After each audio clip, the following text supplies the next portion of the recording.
It's time for another Dice Tower review with Zee Garcia.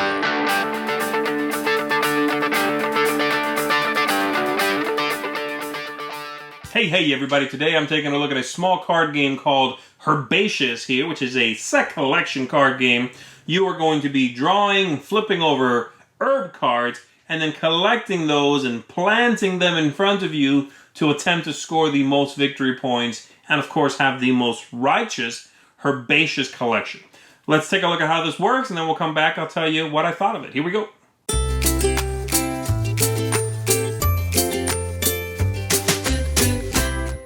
At the beginning of the game, every player is given these 4 receptacle cards. Down here, you get a handy-dandy little cheat sheet, which tells you the turn order, which has just 2 steps. And then on the back, it explains these cards a little more in depth, but they're very simple. You also get a little pointer for your private garden, and we shuffle up the deck and we can begin. You are going to use the entire deck for 4 players, but there would be some cards removed for fewer players than that. So that's it. The objective of the game is, of course, to have the most victory points, and those are going to come from planting, from potting herbs, is what they call it here on the card, as well as from having different herbs in your private garden at the end of the game. On your turn, the first thing you do is you can pot herbs, which is optional. I'll come back to that in just a second. Second thing, which is mandatory, is planting. And when you do that, you are going to draw a card from the deck. In this case, I drew a dill card. And then you decide. You can put it in your private garden, or you can put it in the community garden. All right? So this one I'm going to put in the community garden. So I put it somewhere in the center of the table, available to everyone. And then I draw a second card. The second card always goes where the first one did not. And so I would draw a second card. It's mint. I would put that in my private garden. It is the next player's turn. That's it. Coming back around. Let's say it's been a few turns. I have drawn some cards. Like so. Let's say this went there and this went here. And it's back to me. At the beginning of my turn, this would be my, third, fourth turn, right? I could then, the first step, which is optional, is potting herbs. Let's say I'm going to do that. To pot herbs is quite simple. You are going to fill one of these 4 receptacles with some of the cards. You can take cards from your private garden and from the community garden. You can combine those cards. And so each one will score differently, and you can put different things in each. This one wants all of the same. And so if I wanted to pot this receptacle, I could take, let's say, both the lavenders and put them in there.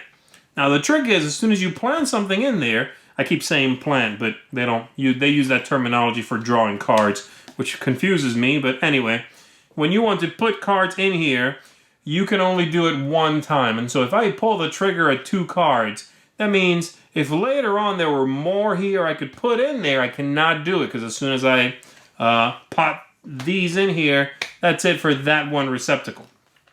And it tells you right there on the card how many points you would get. Across the top it tells you the number of cards, and across the bottom it tells you the victory points for those cards. And so if I put 2 cards in here, that is, 6 points. All right, that's not bad, but if I wait a little more, try to get a nicer, bigger combo, I can get many more points for that. So that's it. I can only pot one of these, and so if this one is, as I said, all the same. This one here is all different. And so you can see the points for that right there. This one here is pairs, different pairs. And so across the top, you can tell that it's always, the card numbers always jump up by 2, right? 2, 4, 6, 8 cards. And then lastly, this one, which is slightly different. It's a little bit special. This is the glass jar. And in this one, you're going to put up to 3 cards. However, in this one, you can put special cards. And the special cards are the ones that have a number up here, number of victory points, instead of just a symbol like these do. And so let's say, again, back to me. It's my turn. I want to pot some herbs, my step 1 there. I can put in here these 2 cards, and then one more. I'll take that one. So I put all 3 of these in here, and at the end of the game, I'm going to get for this one the 6 victory points for putting 3 cards in there, as well as these numbers for victory points. So 6, 7, 8, 9, 10. Okay? I would get 10 points out of this one. These, by the way, cannot go in any of the other ones. It can only go in the glass jar. The victory point cards, the special ones. And so that's it. This is going to continue on your turn. Always the first thing you just do is decide, okay, can I score enough right now? If so, take them, put them on the one you're scoring. That one's done. Continue until the game's deck is gone. And then everybody should have planted everything by then. You are going to score up your victory points for each of these. Add them up. Special cards in here, add them up. As well as any one card, or every card rather, still left in your private garden is also 1 victory point. And the only other thing I have not talked about is the biscuit, which is a special card we just set aside at the beginning of the game.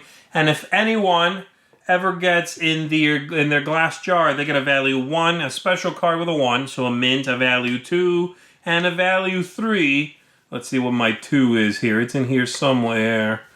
Oh, I'll give you a look at these cards while I'm going through them too, so you can check those out. They're really spectacular. There it is, chives, that's what it is.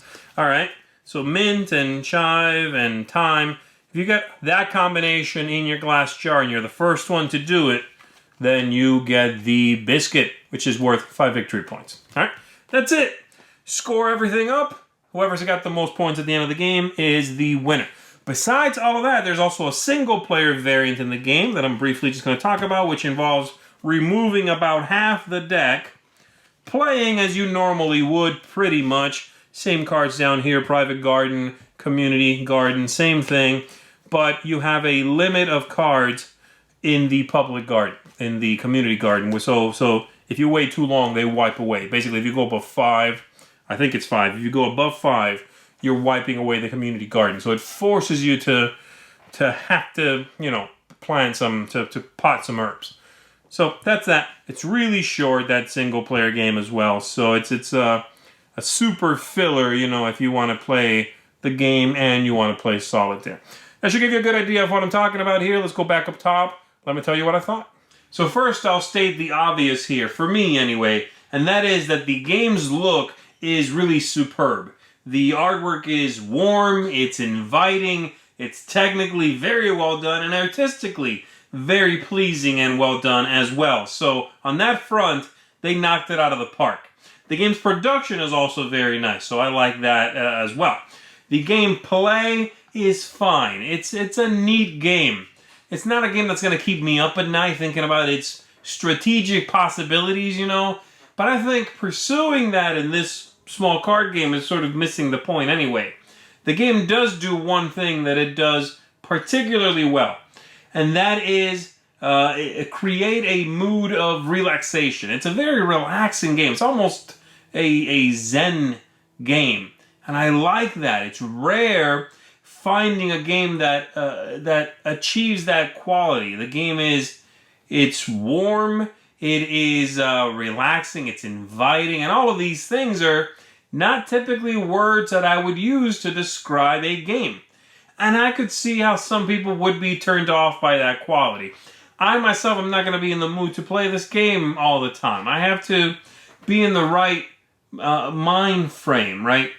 But when I want to sit down with some friends, I want to just disengage, pull the plug on everything, have a little fun pushing your luck, making sure, you want to score, the mechanisms are there, but it's all so low stakes that it really works well. And that's what I think this game really gets right. And I like that. I like that a lot. Again, this is not going to be a top 10 game for me, but that quality is very charming to me. And so I'm going to be giving this one a seal of approval. If that's what you're looking for, hopefully you saw that from the overview and from what I'm telling you now, and maybe it'll be one that you want to pursue. That's Herbaceous. Thanks so much for watching the Dice Tower videos. Find more great videos and reviews, as well as our top-rated audio podcast at Dicetower.com. You can also find other great shows at Dicetowernetwork.com. I'm Eric Summerer, and you've been watching The Dice Tower. The Dice Tower is sponsored by Cool Stuff Inc., where you can find great games for great prices. Cool stuff in stock. Check them out at coolstuffinc.com.